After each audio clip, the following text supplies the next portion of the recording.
ახლოს არის ეხლა აყვანა საჭირო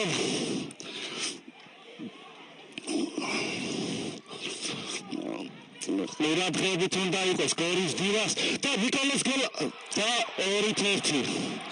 2-1 გაგი მარგველაშვილმა მაინც გაიტანა ეხლა ვურთუ კუთხურიდან ჩამოწოდებული და ეს მოხდა შეხვედრის 87 წუთზე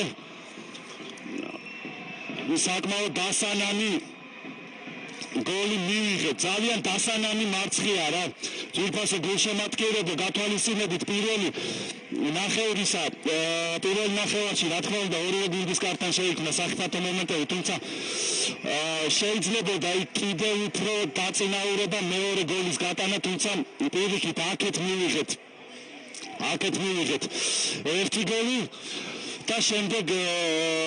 გიორგი ბეგაშვილის გაძევების შემდეგ უკვე ნიკოლოზ გელაშვილი ჩადგა კარში და ანგართ ყურადღებით უნდა იყოს გორის დილას და ნიკოლოზ გელა და 2-1